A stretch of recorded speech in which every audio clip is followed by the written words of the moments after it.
Bonjour et bienvenue dans cette toute nouvelle vidéo dédiée aux étudiants en études supérieures. Aujourd'hui, on se propose de démontrer la formule de Bernoulli qui nous dit la chose suivante, que quel que soit AB des nombres complexes, quel que soit n appartenant à l'ensemble des entités naturelles, on a que A puissance n moins B puissance n, c'est égal à la somme pour k qui va de 0 à n-1 des A puissance k, B puissance n moins k moins 1. Mais c'est aussi égal à multiplier par A moins B. Et c'est aussi égal à A moins B fois la somme pour k qui va de 0 à n-1 d A puissance n-1 moins k fois B puissance k. Ok. Donc je vous propose qu'on démontre cette formule ensemble. Et on va voir un petit peu comment on peut faire ça. Ok. Alors l'idée de la démonstration de la formule, c'est beaucoup moins compliqué que pour le binôme de Newton, vous allez voir. On pourrait tenter de faire un raisonnement par récurrence. Honnêtement, j'ai tenté quand je suis en terminale. C'est pas évident du tout. Vraiment, c'est pas évident du tout parce que on ne sait pas comment passer facilement du rang n au rang n+1. On essaie d'ajouter des termes, mais bon, c'est pas très concluant. Donc, je vais proposer une démonstration beaucoup plus efficace de cette formule de Bernoulli qui se repose en fait sur un télescopage. Et vous allez voir, c'est beaucoup plus stylé comme ça, en plus. Donc, soit AB des nombres complexes et n un entier naturel. On va partir de l'une des deux sommes, par exemple celle-là. Donc, A moins B fois somme pour k qui démarre à 0, qui s'arrête à n-1 des A puissance k fois B puissance n-k moins 1, c'est égal à quoi? Bah, du coup, c'est égal à la somme pour k qui va de 0 à n-1 de la chose suivante. J'applique le fait que une somme est linéaire. Donc, c'est A moins B, facteur A puissance k, B puissance n-k moins 1. Ça, c'est par linéarité de la somme. C'est donc la somme pour k qui démarre à 0, qui s'arrête à n-1, des A puissance k, plus 1, fois B puissance n-k, enfin n-1 plutôt, je vais mettre comme ça, mon k, moins, donc la somme, moins donc la chose suivante, A puissance k, fois B puissance n-1 moins k, plus 1, donc c'est-à-dire n-k.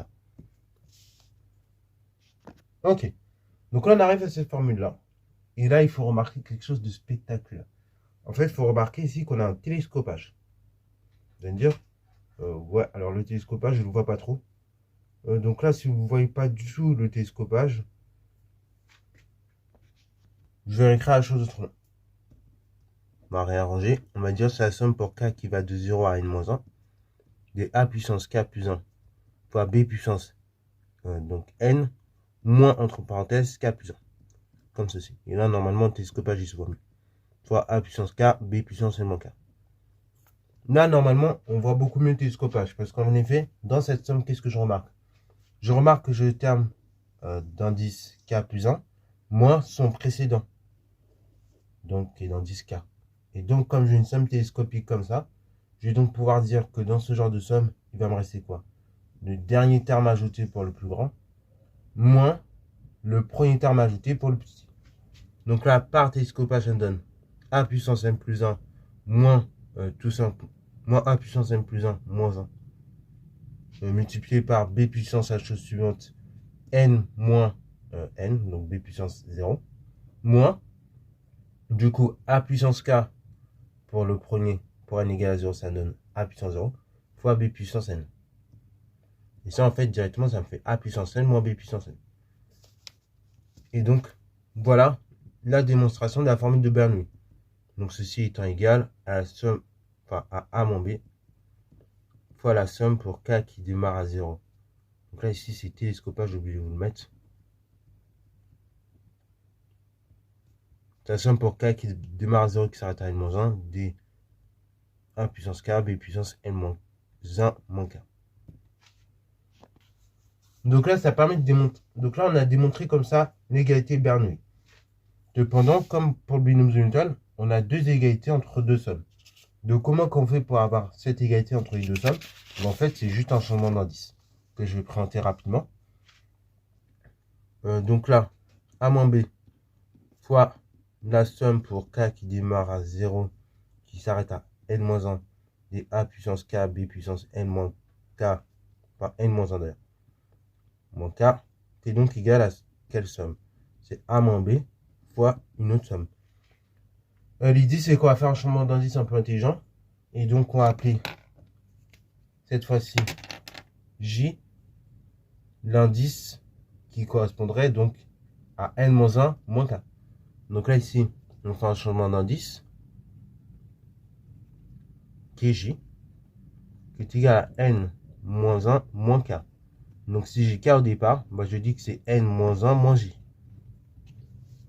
Et après, au niveau de là où commence et termine la somme, en fait, ça va être exactement les mêmes bornes. Parce que là, ce changement d'indice consiste juste à changer l'ordre de la somme. Donc là, du coup, j'ai J qui commence à 0, qui s'arrête à n-1. 2 a puissance n-1 moins J fois b puissance J. Et là, ben, on n'a rien fait. On a juste, là, quand j'écris ça, c'est bon, j'ai terminé. Ça me permet de démontrer tout simplement l'égalité entre les deux sommes. Voilà, voilà. Donc c'est tout pour la vidéo. Petite remarque quand même assez intéressante sur cette formule de Bernoulli, que je vais faire de la même manière que j'ai fait pour le binôme de Newton, c'est que la formule de Bernoulli, si je voulais l'énoncer, dès lors on a des nombres complexes. Parce qu'une nombre complexe, c'est facile, ça commute pour le produit. Quand on va avancer un peu plus tard dans l'année, on va travailler dans différents cas, ok, qui parfois les éléments ne peuvent pas commuter. Mais dès lors, on sera dans les cas où les éléments peuvent commuter, par exemple la matrice identité qui commute avec toute matrice, on va pouvoir appliquer cette formule de Bernoulli, ok, et ça va énormément nous simplifier les calculs. Également, chose que je n'avais pas dite dans la vidéo sur la présentation des sommes visuelles, c'est que la formule de Bernoulli, là, bon, en état, elle va peut-être pas beaucoup nous servir dans ce chapitre-là, mais lorsqu'on fera de l'arithmétique, en général, sa formule est très utile pour démontrer des relations de divisibilité, ok? Donc, vraiment, gardez cette formule en tête, la formule de Bernoulli, elle peut être utile dans de nombreuses situations. Voilà, c'est tout pour la vidéo, j'espère qu'elle t'a plu. Si c'est le cas, n'hésite surtout pas à liker, commenter et bon installateur en mathématiques et en sciences.